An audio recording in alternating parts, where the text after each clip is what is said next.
Guys, what can I say? I think Jon Jones is going to win. I'm looking at the poll right now. 73% say Jones is going to win. I think this one is going to be a lot of controversy. But deep down inside, we all know Jon Jones is going to win. I think he's going to win. Yes, if this was Aspinall, if this was Tom Aspinall, this would be a much hotter topic. This would be a colossal topic. I would sit here and convince you guys that I still think Jon Jones is going to win. And I'm sure the vast majority of you in the poll would be telling me no. However, when it comes to Stipe, and I don't want to put Stipe down, he's arguably the greatest heavyweight of all time. I don't think he is, but I hear that people say that. He's the greatest heavyweight of all time. He's the greatest heavyweight of all time. No, I don't agree. I don't agree. It's either Tom Aspinall or Jon Jones. I don't pick Ngannou to be the greatest heavyweight of all time. It's definitely not Cyril Gane. He lost to Jon Jones. It's either Aspinall or Jon Jones. Now, I'm telling you guys right away that I'm picking Jon Jones. Why? Because there's no need to beat around the bush. The man is better everywhere. He's going to outstrike Stipe. He's going to out-wrestle Stipe. He's going to out-jiu-jitsu Stipe. He's going to out-cardio perform Stipe. Stipe's last fight. Let me look this up here and make sure I got everything right. It was years ago. It was 3-4 years ago. Let's see. Stipe's last fight was in the year 2021. We saw him get knocked out by Ngannou. Left hook, round 2. Got knocked out real bad.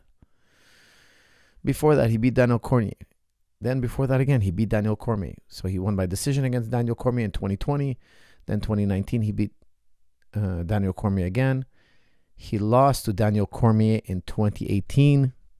He beat a very green Francis Ngannou in 2018. Okay, he beat Francis Ngannou before Ngannou could stop those takedowns. That ain't going to work with Jones. He ain't going to take down Jon Jones. He ain't going to take down Jon Jones. I'm telling you guys.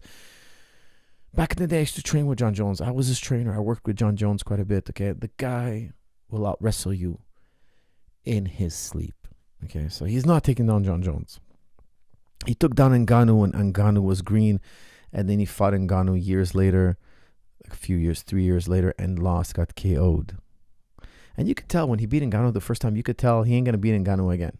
He's going to beat him tonight, yes, because there's such a disparity in skill in terms of wrestling and grappling, but he'll never beat him again. If they meet again a year from now or a year and a half from now, Ngannou will be too good. And that's exactly what happened, okay?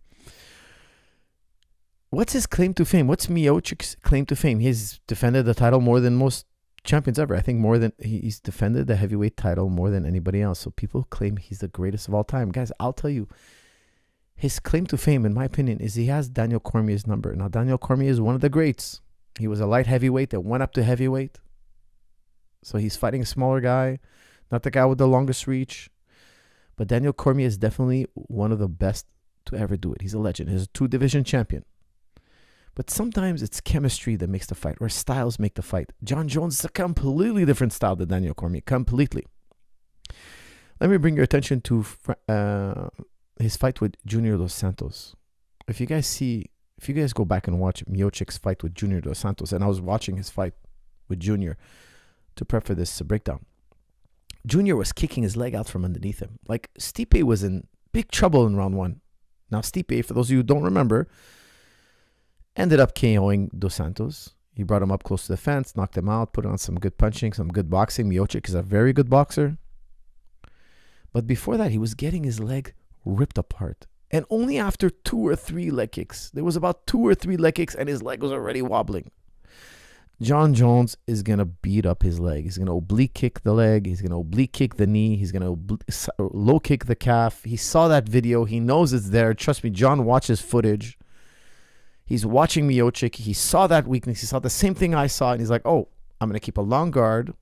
You guys know he loves to point his fingers out. I'm going to play by the rules, maybe. Maybe he's not, okay? And I'm going to chop that calf. Why? Because Jon Jones has a very long leg reach. He's got the greatest reach of all time in UFC after Stefan Struve. Now, Stefan Struve has a longer reach, but nowhere near the athleticism of a Jon Jones. Trust me when I tell you, Jon Jones saw that video. He's a video watcher. He's a tape watcher. He's an analyst.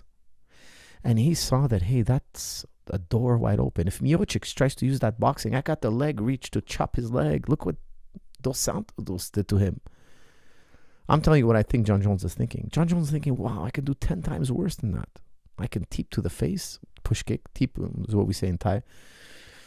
Push kick to the face. I can teep to the body. I can chop that leg. And of course, I can oblique kick that knee. He sees this. I'm telling you guys, I know Jon Jones. He sees this as a not so hard fight. Why? He's going to take away the wheels of Miocic. By the wheels, I mean his legs. And then he's going to take him down. He's going to wrestle him. He's going to out-wrestle him. If Miocic gets a little too close, he's going to elbow. Jon Jones is going to elbow. Okay, so I'm telling you guys, I think this is how Jon Jones is thinking. He's going to take away the wheels. He's going to out-wrestle Miocic. Miocic hasn't fought in years. And we could say the same thing about Jon Jones, okay? But Jon Jones has been competing since he's a child. For him, dusting off the rust is real easy, okay? He can do it in 6-7 weeks. He likes 6-7 week training camps. He doesn't like to train throughout the year because he spent his entire life training.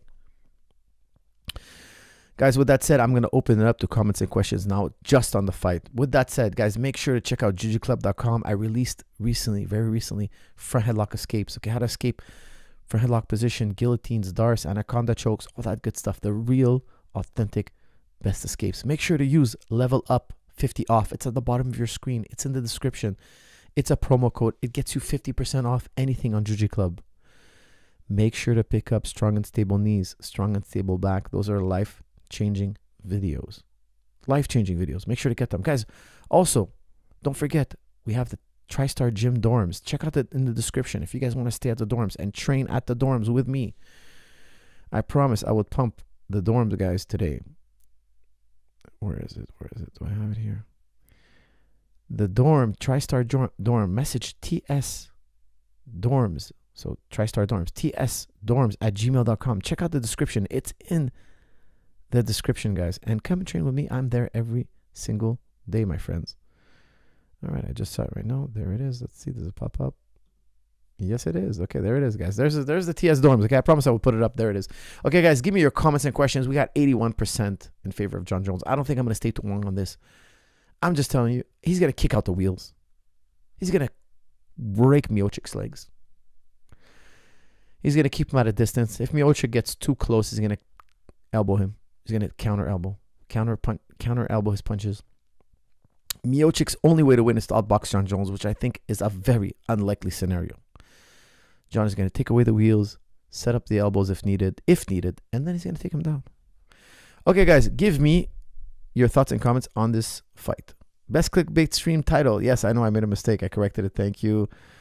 Lock me in, Jon Jones to beat Stipe and Aspinall. That's from Ghost. Aspinall's a tall order, though, guys. I'm telling you, Aspinall's a really good challenge for Jon. That's the one guy I could tell you could be Jon Jones.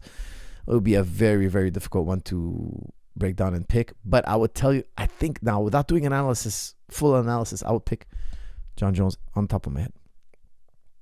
Coach, have you connected with Tony Ferguson? That's from Rest the Reaper. Yes, I have. We've messaged each other, so we're thinking about working together, my friend. We're thinking Tony Ferguson, Coach Zahabi working together.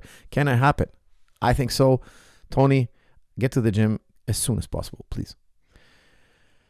My gym. That was what I mean.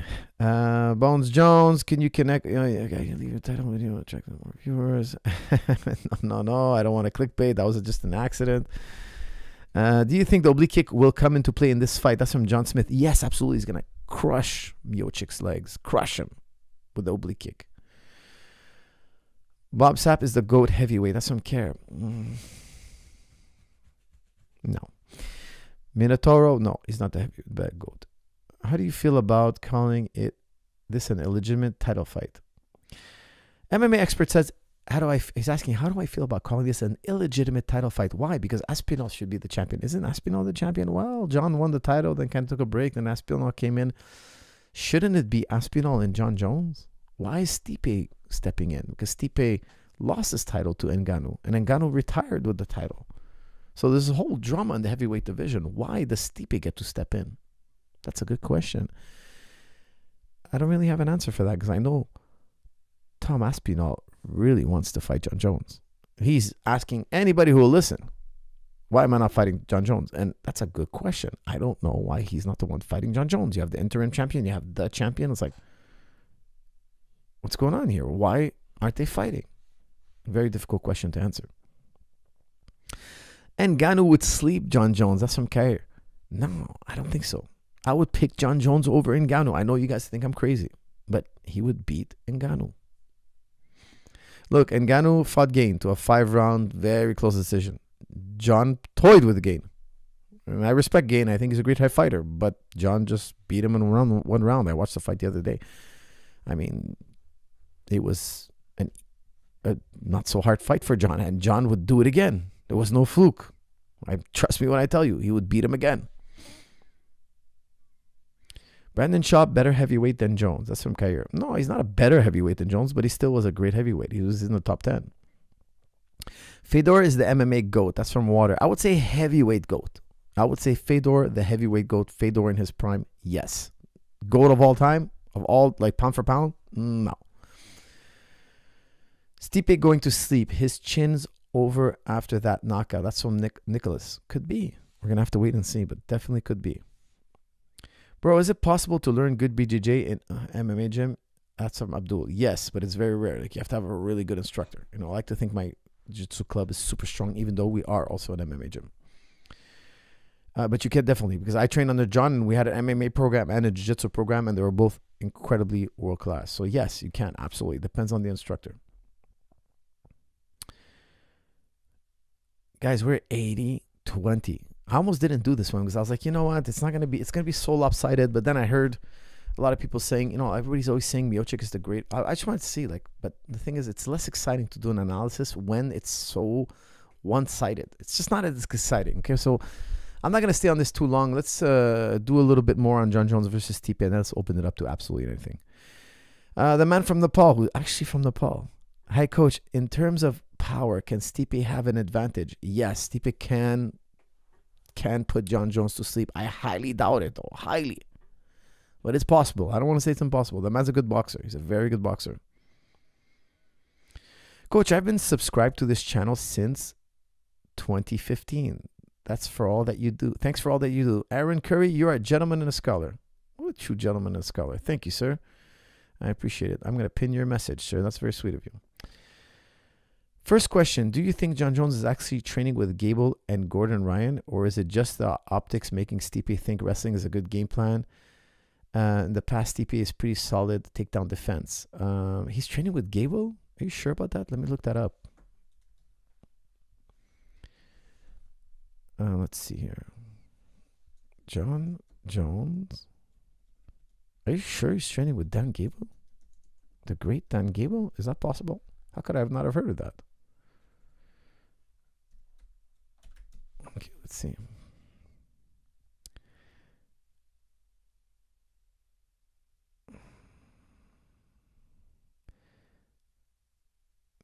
Okay, wait a second. No, I don't see any Gable.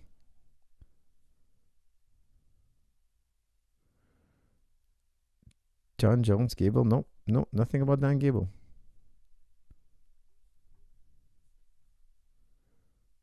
Hold on, let me just put Gable then.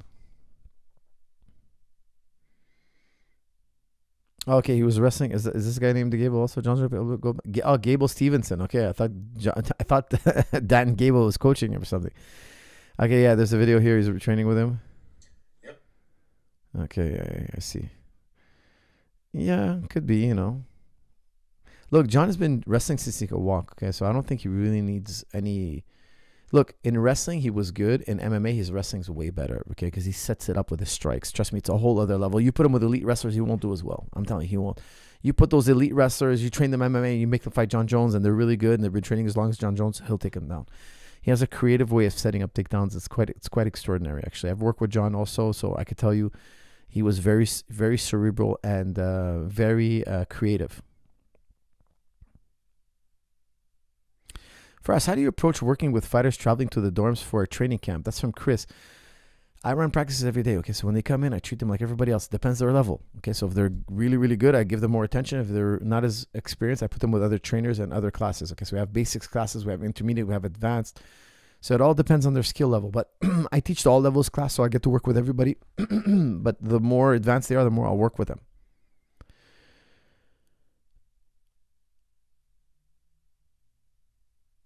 Dana's so happy he might let Trump referee Jones versus Miocic, seems like. That's from Insomnia. Are you trying to imply that Dana White wants Miocic and Jon Jones to fight and not Tom Aspinall and Jon Jones. Why do you think that would be? That's a strange thing to say. I don't know. I honestly don't know.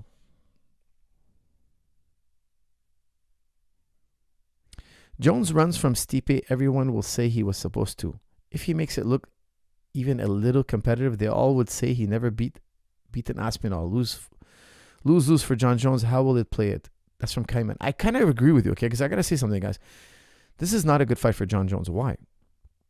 Because if he beats Miocic, everybody's going to be like, oh, yeah, but he lost to Ngannou and he's been out for 3-4 years. You're so right. You're so right.